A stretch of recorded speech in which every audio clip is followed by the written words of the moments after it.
If you love to have a good time in Mexican food, I definitely recommend going to El Chingon. Their drinks are unmatched and their food is delicious. They're always playing the best Latin music, so you're guaranteed a good time. Have you ever heard of a huarache? Huarache is the Spanish word for sandal, and this food gets its name from its unique and similar shape. The base is made from masa, which is the same corn dough tortillas used. There seems to be a couple versions of the story about its origin, but one story mentions how a woman in Mexico City would try to make sopes that are normally round-shaped, but she struggled and they would always come out long, oval-shaped. A local flower vendor told her jokingly that they seemed so odd-shaped they reminded him of huaraches or sandals. So from this day on, it became a sensation to make oval-shaped sopes called huaraches. This fried masa dough can be made with beans inside or on top, along with salsas, onions, cactus, and meat of your choice. This is a very authentic dish in Mexico and more rare to find in the US, so people have driven for hours just to find them at El Viejito, a local Mexican restaurant in Wichita, owned by our friend Roberto from Cuernavaca, Mexico.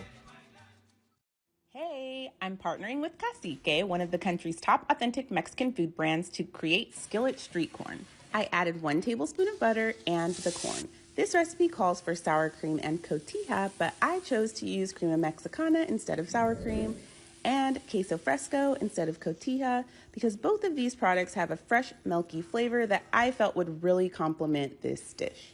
Cooked it until the queso fresco was melted, and then... delicious. I give it a 10. Okay, hang with me. I know this looks disgusting. When my husband first introduced me to this, I nearly threw up at the thought of eating a cow tongue. But you put it in the crock pot, you peel all the rough nastiness off, you shred it, chop up your onion, tomato, cilantro, and oh my God.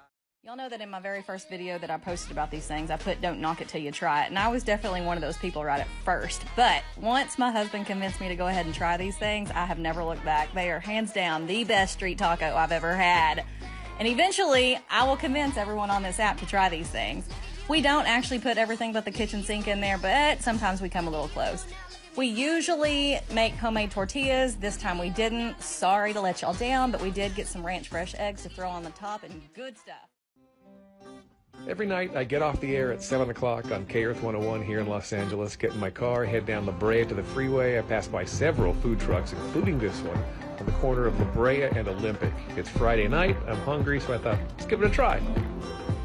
And let's get adventurous. Tacos de lengua, buche, cabeza, look those up.